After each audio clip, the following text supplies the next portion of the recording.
അശ്രദ്ധകളുമൊക്കെയാണ് സാധാരണമായി തീപിടുത്തത്തിന് കാരണമായി പറയപ്പെടുന്നത്. സുനിൽ, റിയാദിൽ അഗ്നിബാധയിൽ കനത്ത നാശനഷ്ടമുണ്ടായി. വിവരങ്ങൾ കൈമാറിയത് ബഷീർ പാങ്ങോട്. സ്വകാര്യ ഇന്ത്യൻ മുതലാളിമാരുടെ ഏജന്റുമാരാണ് കുവൈറ്റ് ഇന്ത്യൻ കമ്മ്യൂണിറ്റി സ്കൂളിനെതിരെ കുപ്രചരണം നടത്തുന്നതെന്ന് വിദ്യാഭ്യാസ ബോർഡ് അറിയിച്ചു. ഉപദേശക സമിതി തെരഞ്ഞെടുപ്പുമായി ബന്ധപ്പെട്ട് ഉയർന്നുവരുന്ന വിവാദങ്ങൾ അനാവശ്യമാണെന്ന് രക്ഷിതാക്കളും അഭിപ്രായപ്പെട്ടു.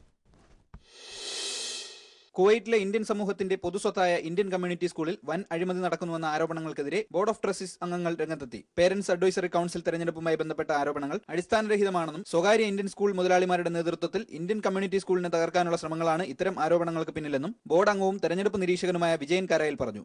ഇന്ത്യക്കാർ തന്നെ നടത്തുന്ന ചില പ്രൈവറ്റ് സ്കൂളുകളുടെ സാമ്പത്തിക നേട്ടത്തിനും ബിസിനസ് ലാഭത്തിനും വേണ്ടി ഈ സ്കൂളിനെ നശിപ്പിക്കാനുള്ള ചില വ്യക്തികളുടെ ഉദ്യമമാണ് ഇതെന്ന് ഞാൻ വളരെ വികാരഭരിതനായി നിങ്ങളോട് പറയാൻ ആഗ്രഹിക്കുന്നു. 21 ബോർഡിൽ ഇന്ത്യൻ എംബസി തെരഞ്ഞെടുത്തവരെ കൂടാതെ രക്ഷകർത്താക്കളും പൂർവ്വ വിദ്യാർത്ഥികളും മുൻ അധ്യാപകരും അംഗങ്ങളായുണ്ടെന്നും കാലാവധിക്ക് ശേഷം സെക്രട്ടറി സ്ഥാനത്ത് നിന്നും ഒഴിഞ്ഞുമാറിയ തന്നെ വീണ്ടും ഇവർ തന്നെയാണ് സെക്രട്ടറിയായി തെരഞ്ഞെടുത്തതെന്നും രാജൻ ഡാനിയൽ പറഞ്ഞു.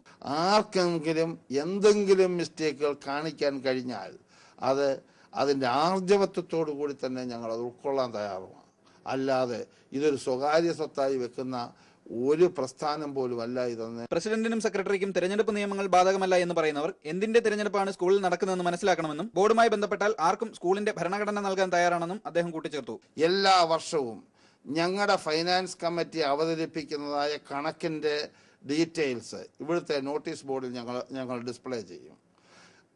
ഏത് ഇന്ത്യൻ സിറ്റിസണും ഇവിടെ വന്നതിന് ശേഷം അത് നോക്കുകയോ അതിനെപ്പറ്റി ക്ലാരിഫിക്കേഷൻ ചോദിക്കുകയോ ചെയ്യാനുള്ള എല്ലാ അവകാശങ്ങളുമുണ്ട്. കുവൈറ്റിലെ ഇന്ത്യൻ സ്കൂളുകളിൽ ഏറ്റവും കുറഞ്ഞ ഫീസ് ഈടാക്കുകയും ഏറ്റവും മികച്ച വിജയ ശതമാനം നൽകുകയും ചെയ്യുന്ന ഇന്ത്യൻ കമ്മ്യൂണിറ്റി സ്കൂളിനെ തകർക്കാൻ ശ്രമിക്കുന്നവർക്കെതിരെ ഇന്ത്യൻ സമൂഹം ഒന്നടങ്കം മുന്നോട്ട് വരണമെന്ന് രാജൻ ഡാനിയൽ പറഞ്ഞു. അതേസമയം ഇന്ത്യൻ കമ്മ്യൂണിറ്റിയുടെ പൊതുസ്വത്തായ സ്കൂൾ ചില വ്യക്തികൾ സ്വകാര്യ സ്വത്തെന്ന രീതിയിൽ കൈകാര്യം ചെയ്യുന്നത് അവസാനിപ്പിക്കണമെന്നും ഭരണസമിതി ജനാധിപത്യ രീതിയിൽ പുനഃസംഘടിപ്പിക്കണമെന്നും ആവശ്യപ്പെട്ട് യൂത്ത് ഇന്ത്യ ഉൾപ്പെടെ നിരവധി സംഘടനകൾ രംഗത്തെത്തിയിട്ടുണ്ട്. വിനോദ് വി നായർ, ജീവൻ ന്യൂസ്, കുവൈറ്റ്. ഇടവേള.